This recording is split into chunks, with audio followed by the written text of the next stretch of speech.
जब कोई देश भूखा हो, बेरोजगार हो, तब क्या उसे मिसाइल चाहिए या स्कूल? यानी पाकिस्तान के संसद में एक ऐसा बजट पास हुआ है जिसमें ना भूख की बात है, ना बेरोजगारी की चिंता, ना स्कूल, ना अस्पताल। सिर्फ एक ही बात है, सेना को और मजबूत करो।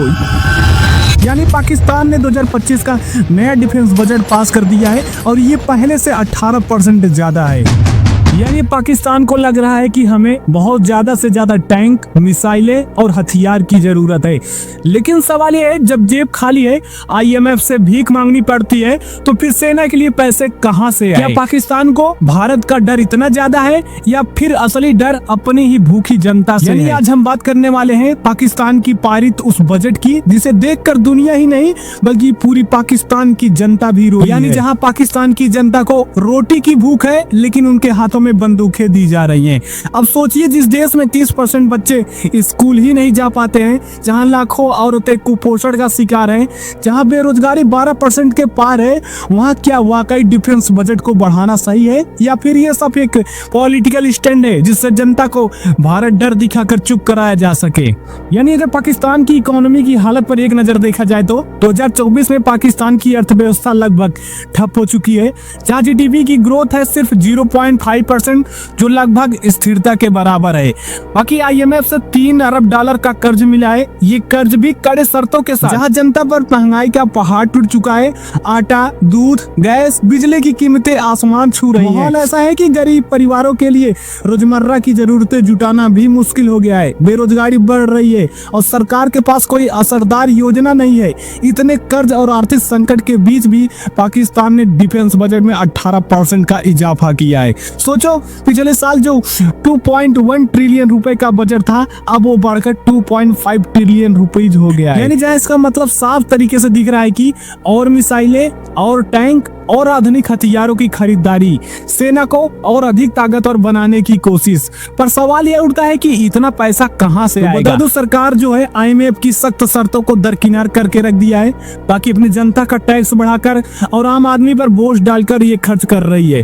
पाकिस्तान में सेना का प्रभाव सिर्फ युद्ध तक सीमित नहीं है। सेना के पास है बड़े बड़े बिजनेस और आर्थिक संगठन जैसे फौजी फाउंडेशन, शाहीन फाउंडेशन, बहरिया टाउन, जो करोड़ों की कंपनियां हैं और सेना के अफसर इनका संचालन करते हैं। मतलब यह साफ झलक रहा है कि वहां की सेना सरकार से भी ज्यादा ताकतवर है और सरकार को उनकी मांग पूरी करनी पड़ती है, चाहे जनता की हालत कैसे भी हो। पाकिस्तान के इस बड़े डिफेंस बजट के पीछे जो सबसे बड़ा कारण है भारत के साथ चल रहा तनाव। हाल ही में भारत की सेना ने कश्मीर में कई आतंकवादी संगठन पर सख्त कार्रवाई की है।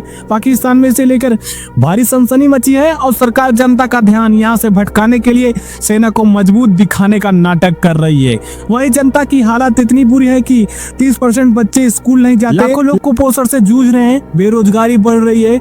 इतने संकट के बीच भी पाकिस्तान ने अपने लोगों के लिए बजट नहीं बढ़ाया लेकिन सेना के लिए किया है। सोचो, ये दर्शाता है कि पाकिस्तान की सरकार और सेना जनता के हितों से कितनी दूर है, जबकि भारत अपने डिफेंस बजट का अधिक हिस्सा स्थानीय उत्पादन और तकनीकी विकास पर लगाता है। बाकी अगर वही दूसरी ओर भारत की तरफ देखो तो जो 2024 में भारत का डिफेंस बजट लगभग 6 लाख करोड़ रुपए था, जो निरंतर बढ़ रहा है। भारत का फोकस केवल हथियार खरीदने ही पर नहीं बल्कि मेक इन इंडिया के जरिए पर है। तो सवाल यह है कि क्या किसी देश को मजबूती बंदूकों से होती है या उसकी जनता की खुशहाली से?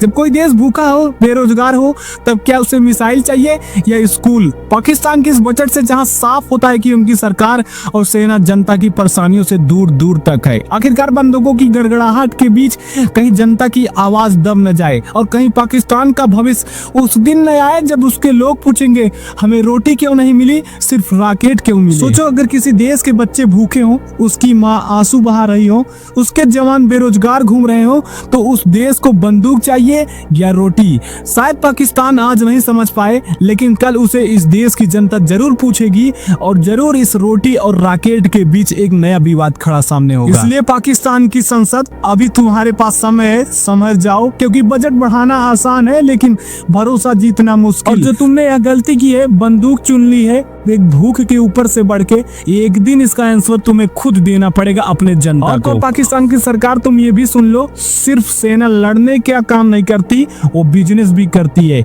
जहाँ फौजी फाउंडेशन, सहीन फाउंडेशन और बहरिया टाउन जैसी कंपनियां सब मिलिट्री से जुड़ी हुई है। इनके जरिए पाकिस्तान की आर्मी रियल एस्टेट बिजनेस करती है, फूड इंडस्ट्री में है, बैंकिंग और हेल्थ सेक्टर तक में घुसी हुई है। यानी एक दिन ये सेना खुद सरकार के ऊपर इतनी हावी पड़ेगी कि शायद तुम खुद अपने आप को माफ नहीं कर पाओगे। इसलिए समय है सुधर जाओ और वक्त है संभर जाओ, वरना बहुत आपके लिए गलत भी हो सकता है। तो भाई लोग, पाकिस्तान के संसद में जो बजट बढ़ाया गया डिफेंस पर, इस पर आपका क्या ओपिनियन है कमेंट बॉक्स में जरूर बताना यार। बाकी अपना भी ओपिनियन कुछ हो जरूर देना, और वीडियो अच्छा लगा तो लाइक कर देना। और मिलते हैं फिर से नेक्स्ट वीडियो में, तब तक के लिए आप सबको बाय। और हाँ, चैनल को शेयर सब्सक्राइब करके बेल आइकन दबाना ना भूलना, जिससे नई वीडियो सबसे पहले आप तक